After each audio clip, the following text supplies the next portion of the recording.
All right, to continue this adventure, I am now shooting on my, there we go, R50 and with my 100 to 500 because it was accessible, quick, easy to get to. There is a red-tailed hawk sitting up in the tree. At least that's what I think it is from here. Now, mind you, looking in the R50 as compared to the R5 or an R3 or an R1, it's not the same. Even the R7, the viewfinder seems a little bit bigger, but these are the photos that you'll see with this R50. Check it out.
This is the little park that's down the street from our hotel.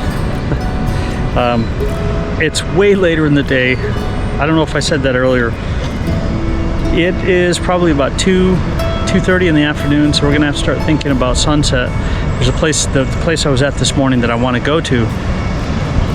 It has been an amazing day. We walked around shopping. My wife said I want to lay down for a little bit, so I took her back to the hotel. She's laying down. I'm out here pushing as hard as I can.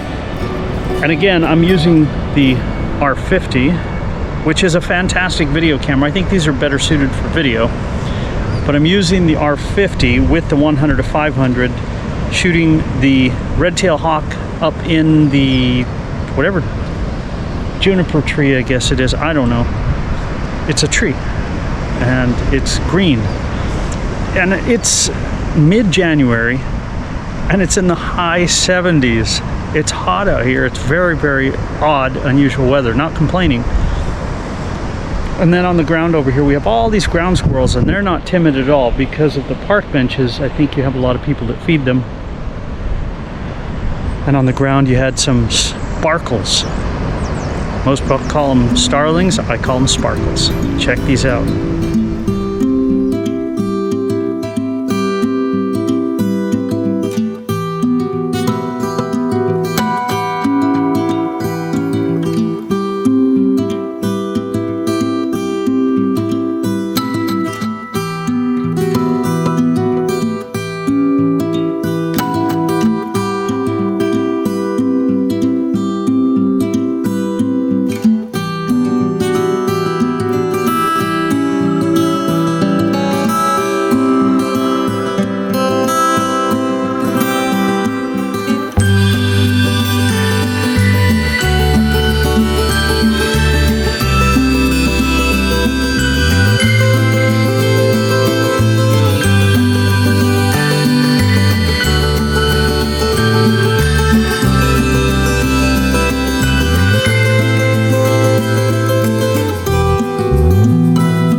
And I'm recording this at the same time as I have for the open for the sunset video. Because I'm kind of combining these, otherwise I'd have a bajillion videos and I want to get back out to shoot.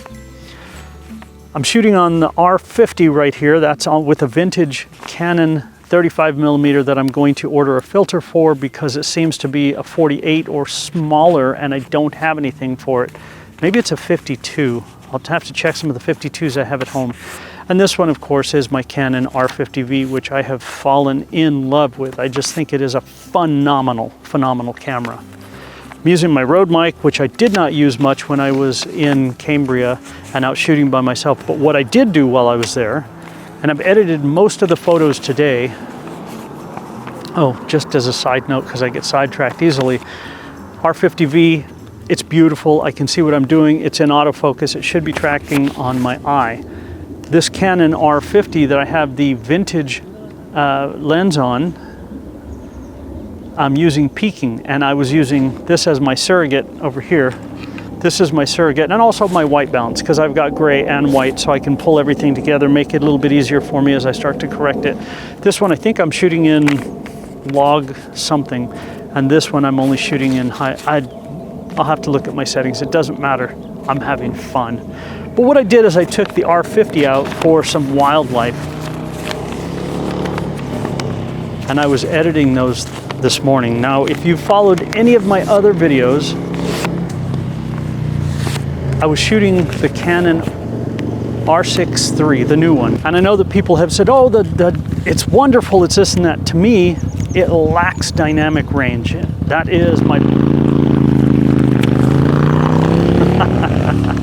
Gotta wait for the motorcycles. It is crazy out here this Saturday. Lots of cyclists. But it lacks dynamic range. It's kind of a disappointment, at least for me. So when I started editing the R5 videos, photos that I had taken, I was blown away by how deep and rich everything is. Now, fast forward to editing the R50 photos using the 100 to 500 millimeter lens in this little park, waiting for Diane to get ready. I went down there, I was just shooting. But there was a hawk in the tree, and I thought, well, let me grab a camera really quick. What do I have that's right here next to me? I don't have to switch lenses. It was the R50 with the 100 to 500 because I had been shooting that in the morning, I think at the lake. And it was just quick, it was right there. So I was shooting the hawk in the tree. But some of the things that I've noticed, when you shoot on a crop body, when you're shooting a lens on a crop body, in the case of Canon, it's a 1.6. On the Nikon and Sony, it's a 1.5. And if you're shooting a Micro Four Thirds, then you multiply that focal length times 2. I believe that's what it is. I don't shoot those. As I was editing these photos, my big complaint again about the Canon R6 III, aside from the rolling shutter, which is really no different than this R50V, or the R50, which is probably a $600 camera body, they're about the same. So you can probably buy 4 of those, right? $2,400, I think it is. This is $600. You do the math. It just doesn't seem like it's a worthwhile thing. I love the video that I get from this, except right now because I am shooting at crazy shutter speed just to get the watch my histograms, and I'm shooting at a -2 on the exposure compensation to also bring it down so that I preserve my highlights. I can see the heat warning coming up on that one. I can see it, whereas this one, the R50V, does not have anything. But again, what I'm blown away by is the depth and the richness in the raw files of that color science. It's missing from the Canon R6 III. I shot that for what, 2 or 3 weeks, I think I had it on rental, and now this, the Canon R5, fantastic little body. And the amount of fun that I had shooting out there, it's priceless. The reason I shoot inexpensive stuff is because I think a lot of people, if you're just getting into photography, that's what you're gonna shoot. It's affordable. Most people are not gonna go spend $3,000, $6,000 for a camera body if they're just getting into it, and when they do, they don't know how to use it. Most of us that do know how to use it, and you're a professional, you use probably about 1/10 at most of what these cameras can do. That's it. I like the eye tracking, but I can do the same with the DSLR. I like my auto exposure, but I can shoot all in manual with the DSLR and get the same results. It's just experience. So if you're starting out, enjoy that entry-level camera. When I get asked what's a good camera, the camera that's in your hands is the best option for you. Have fun with it. So the amount of fun that I had with that little camera and the 100 to 500, priceless. So if you made it all this way, please give it a thumbs up. The only thing I ever ask is a thumbs up. That's it. I'm not hawking anything. I do have rental links if you wanted to try gear that you've never tried. It's expensive, but you're not buying it. So I want to say thank you. Thanks for letting me share. If you have comments, leave them down below. I like the comments. I like answering them. Being away, I missed a lot of days of answering. I got to it once I got home. I didn't take a computer. I wasn't going to get lost in the computer while on vacation with my wife. And thank you. I do appreciate it. You guys have a fantastic day. We'll see you guys.